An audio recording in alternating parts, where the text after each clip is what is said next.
Bonjour et bienvenue dans cette nouvelle séquence consacrée aux conventions et accords collectifs dans l'entreprise. Nous nous attacherons à comprendre comment on peut déterminer les textes conventionnels applicables dans l'entreprise, et spécialement la convention collective, ainsi qu'aux enjeux du dialogue social dans les entreprises, avec ou sans interlocuteurs syndicaux. Et pour ce faire, nous aurons un plan exceptionnellement en 3 parties. Nous traiterons tout d'abord de la couverture conventionnelle des salariés dans une entreprise, ensuite de la prévalence de l'accord d'entreprise, enfin des modes alternatifs qui ont été instaurés pour favoriser le dialogue social dans l'entreprise lorsqu'il n'y a pas de présence syndicale. Pour examiner tous ces points, nous nous placerons du point de vue de l'entreprise. Pour commencer, distinguons les accords des conventions collectives. Les conventions collectives sont générales, tandis que les accords collectifs portent sur un sujet particulier. Les conventions collectives sont généralement applicables sur un champ territorial national, mais elles peuvent être conclues pour un champ territorial plus réduit, par exemple une région ou un département. Elles peuvent également être limitées pour tout ou partie de leur disposition à certaines catégories de salariés, par exemple l'encadrement. Enfin, certaines conventions collectives nationales traitent d'activités spécifiques comme les VRP ou le journalisme. Alors, quelle convention collective est applicable? C'est ce que nous allons voir dans une première partie. Chaque texte conventionnel doit comporter une clause précisant son champ d'application territorial et professionnel. La convention collective va s'appliquer soit parce que l'entreprise a été signataire du texte ou qu'elle a été affiliée à une organisation professionnelle signataire, une organisation patronale. Mais elle peut se voir appliquée également dans d'autres entreprises lorsque auront été pris par le ministère du Travail des arrêtés soit d'extension, soit d'élargissement. Enfin, il peut y avoir une application du texte conventionnel par application d'une disposition contractuelle ou par usage. Alors revenons un moment sur ces arrêtés. L'arrêté d'extension permet d'appliquer la convention collective ou l'accord collectif à toutes les entreprises du champ d'application territoriale et professionnelle, tandis que l'arrêté d'élargissement permet d'appliquer ce même texte à une zone géographique plus large que celle prévue initialement. Il faut aussi préciser que l'employeur peut adhérer à l'accord ou à la convention collective ou à en faire une application volontaire. Mais en ce cas, l'employeur n'est pas tenu par les avenants qui seront conclus après sa décision unilatérale d'application du texte. Alors en pratique, comment déterminer la convention collective applicable? La convention collective a précisé son champ d'application professionnel et le Code du travail nous précise que la convention collective sera applicable aux entreprises relevant des activités mentionnées. Il s'agit de retenir l'activité principalement exercée par l'entreprise. Comment la déterminer? Eh bien, l'INSEE attribue à chaque entreprise un code d'activité principalement exercée, le code APE devenu code de nomenclature d'activité française et qui est composé de 4 chiffres et d'une lettre. Ce code permet de déterminer l'APE et donc de rattacher une entreprise à un champ d'application professionnel de convention collective. Cependant, il n'a qu'une valeur indicative. On va retrouver la mention d'une convention collective parfois sur le contrat de travail ou encore sur le bulletin de paie. Lorsque la mention est contractualisée, eh bien cela vaut application de la convention collective. En revanche, sur le bulletin de paie, il s'agit simplement d'une présomption simple d'application de celle-ci. Elle pourra donc être renversée en prouvant que les salariés dépendent d'une autre convention collective en raison de l'activité principalement exercée. Mais un problème se pose lorsque sont exercées plusieurs activités différentes.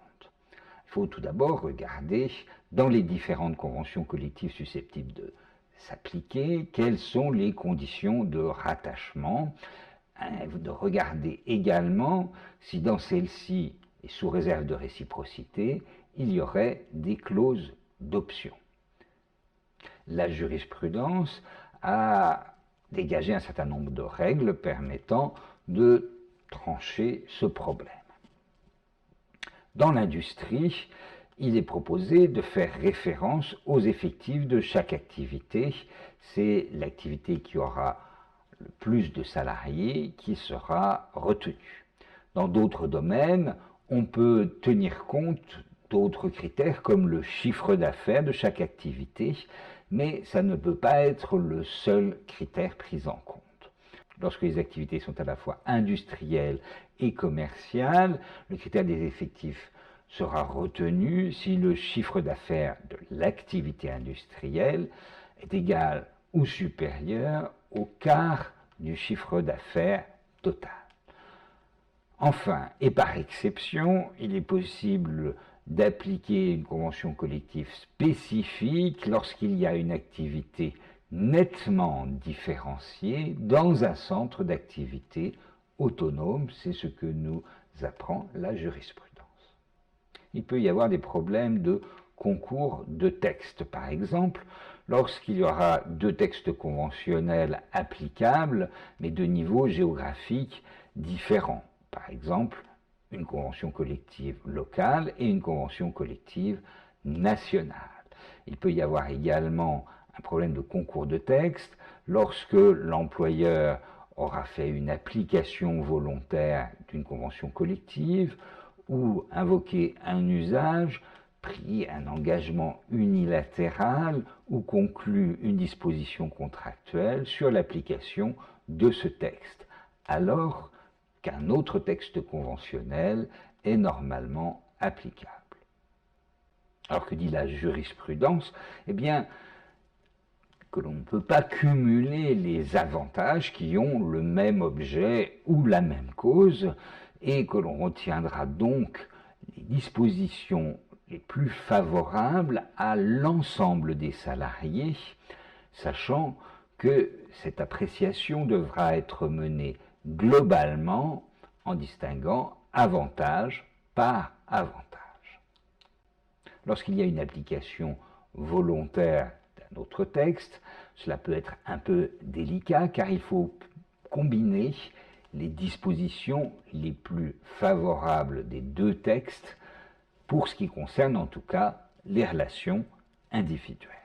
Lorsqu'il est fait application d'une convention collective par usage, ce sont les dispositions les plus favorables qui s'appliquent, sauf supplétivité de l'usage. Par ailleurs, la conclusion d'un accord collectif va mettre un terme à cet usage ou à l'engagement unilatéral, et ce, même sans dénonciation du texte précédemment appliqué.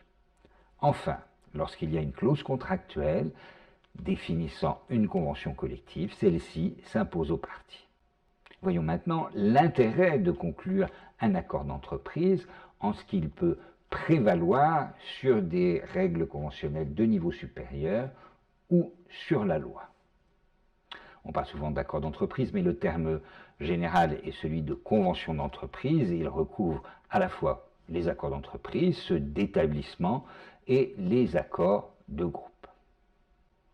Alors, tout d'abord, peut-on appliquer des dispositions négociées dans l'entreprise en lieu et place de dispositions légale. On fait généralement application du principe de faveur, c'est-à-dire qu'on accepte que des dispositions conventionnelles s'appliquent dès lors qu'elles sont plus favorables que les dispositions légales.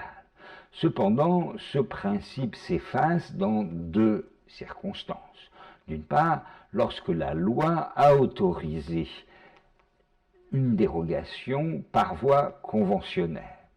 Enfin, lorsque la loi est considérée comme supplétive et que l'accord d'entreprise est la norme. Historiquement, on est passé en fait des accords dérogatoires à la supplétivité de la loi d'une manière progressive. En 1982, il a été admis que des accords collectifs pouvaient déroger à la loi s'il y avait une disposition législative expresse dans une matière bien déterminée et le cas échéant selon d'éventuelles conditions. Puis la loi travail a introduit le fait que les dispositions législatives puissent être supplétives dans le domaine de la durée du travail, des repos et des congés. Les ordonnances Macron ont étendu le champ de la supplétivité de la loi à d'autres domaines. Cela a conduit à rédiger différemment les dispositions du Code du travail selon un triptyque distinguant les mesures d'ordre public, celles qui peuvent être négociées, et enfin les règles supplétives applicables en l'absence d'accord collectif. L'accord collectif peut également prévaloir sur des dispositions prévues par les partenaires sociaux au niveau de la branche professionnelle ou au niveau national et interprofessionnel. Cette supplétivité des dispositions conventionnelles couvrant un champ professionnel ou territorial plus large que celui de l'entreprise est le fruit d'une évolution législative. En 2004, il a été admis la possibilité pour les accords d'entreprise de déroger aux accords de niveau supérieur, sauf dans certains domaines réservés et sauf existence d'une clause de verrouillage interdisant cette dérogation.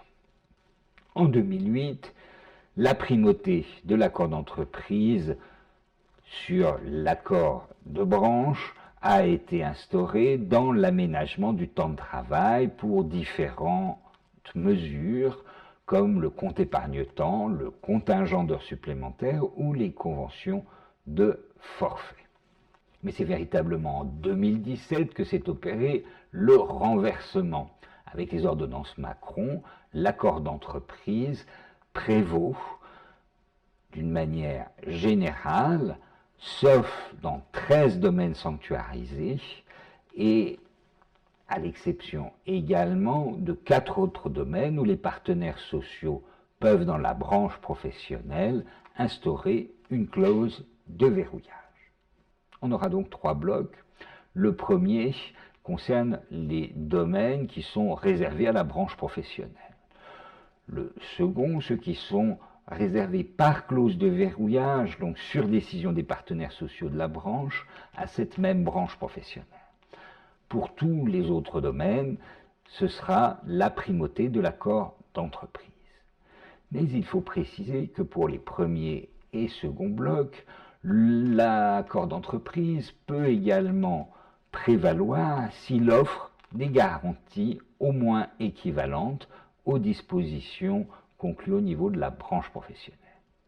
Voici les différentes matières qui font l'objet d'une sanctuarisation pour la branche professionnelle. Il y en a 13, parmi lesquelles les salaires minima hiérarchiques et les classifications professionnelles, ainsi que les 4 matières qui peuvent faire l'objet d'une clause de verrouillage. Si on favorise l'émergence et l'application de règles conventionnelles d'entreprise, encore faut-il pouvoir les négocier. Et c'est le troisième enjeu, celui du développement du dialogue social dans l'entreprise, spécialement lorsqu'il n'y a pas d'interlocuteur syndicaux. Il nous faut au préalable préciser que certaines négociations sont particulières, celles relatives à l'intéressement et à la participation, celles du protocole préélectoral, ou enfin les négociations menées au sein du CSE, par exemple, pour mettre en place un règlement intérieur. Alors pour toutes les autres négociations, comment cela se passe-t-il? Eh bien, nous allons tout d'abord voir avec qui faut-il négocier. Le principe, c'est que l'employeur négocie avec les délégués syndicaux des organisations syndicales représentatives dans l'entreprise.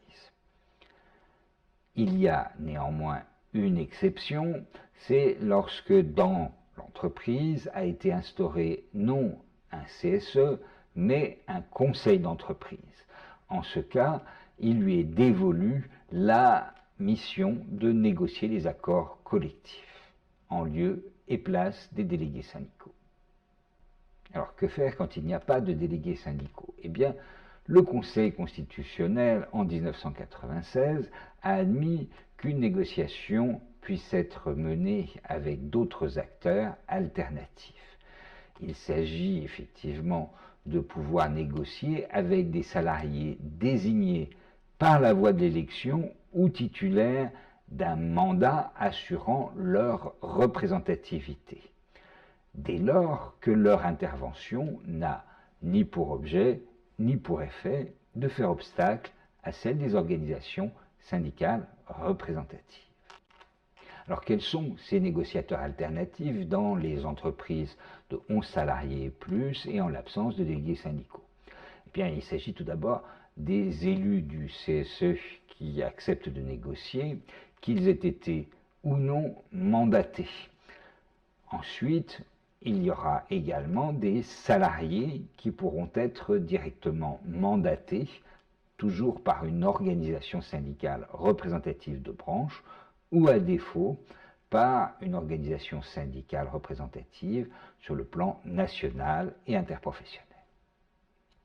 Alors voyons tout d'abord la négociation avec les membres de la délégation du personnel du CSE. Il doit s'agir de membres titulaires. Tout d'abord, les élus peuvent être mandatés. Dans les entreprises de 11 à 49 salariés, ils doivent alors représenter la majorité des suffrages exprimés au premier tour de l'élection au CSE. Dans les entreprises de 50 salariés et plus, les élus mandatés vont négocier un accord qui sera ensuite soumis à l'approbation des salariés. Il ne sera valide que s'il y a une majorité de salariés se prononçant favorablement en termes de suffrage exprimé. Lorsque les élus qui négocient n'ont pas été mandatés par une organisation syndicale représentative, eh bien, il faudra qu'ils représentent pour les signataires la majorité des suffrages exprimés au premier tour de l'élection au CSE. Par ailleurs, deux précisions s'imposent. Dans les entreprises de 11 à 49 salariés, il n'y a pas de prévalence des élus mandatés sur les élus non mandatés.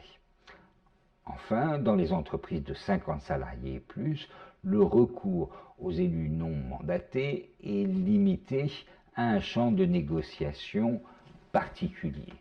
Il s'agit des mesures dont la mise en œuvre est subordonnée par la loi à un accord collectif. Alors en dehors des élus, il est possible de négocier avec des salariés qui ont été mandatés par une organisation syndicale représentative. Dans les entreprises de 11 à 49 salariés, il n'y a aucune prévalence entre les élus et ces salariés mandatés. En revanche, dans celles de 50 salariés et plus, ils ne peuvent intervenir que si aucun élu n'a manifesté son souhait de négocier. Quoi qu'il en soit et quelle que soit la taille de l'entreprise, il faudra que le texte qui aura été conclu soit soumis à l'approbation majoritaire des salariés de l'entreprise lors d'une consultation. Par ailleurs, il y a la particularité des très petites entreprises où ont été instaurées des dispositions qui valent accord d'entreprise valide sans forcément qu'il y ait négociation. Dans les très petites entreprises, à savoir celles qui ont moins de 11 salariés, pas de délégués syndicaux, et celles qui ont entre 11 et 20 salariés et qui ne disposent pas de CSE. L'employeur pourra unilatéralement définir un projet d'accord et ce, sans négociation. Il le soumettra à ses salariés et le texte sera considéré comme un accord d'entreprise, bien qu'il n'ait jamais été négocié, si les 2/3 des salariés l'approuvent. Attention, il s'agit des effectifs et non des suffrages exprimés. Dans les branches professionnelles qui l'auront prévu, il est possible pour un employeur en relevant de choisir un accord type défini au niveau de la branche avec des choix optionnels. Il prendra donc une décision unilatérale, celle de reprendre le texte de l'accord type en spécifiant les stipulations qui lui sont particulières et qui lui sont proposées dans l'accord type. Cet accord sera applicable après information du CSE et information des salariés. Alors que retenir concernant la couverture conventionnelle? Que chaque convention collective précise son champ d'application territorial et professionnel, qu'il est possible d'adhérer à une convention collective ou d'en faire une application volontaire. Le rattachement à un champ conventionnel se fait en fonction de l'activité principalement exercée et il peut y avoir des difficultés lorsqu'il y a pluriactivité. Ensuite, il faut retenir que l'accord d'entreprise va pouvoir prévaloir par rapport à la loi, sauf dans certaines dispositions d'ordre public. Ensuite, l'accord d'entreprise va, sauf dans certains domaines sanctuarisés, pouvoir prévaloir par rapport au texte conventionnel de niveau supérieur. Le dialogue social se mène avec les organisations syndicales représentatives et donc la négociation se fait avec les délégués syndicaux, mais il a été admis, lorsqu'il n'y a pas d'implantation syndicale, de pouvoir mener une négociation avec des acteurs alternatifs, les élus du CSE, qu'ils soient mandatés ou non, ou des salariés mandatés par une organisation syndicale représentative.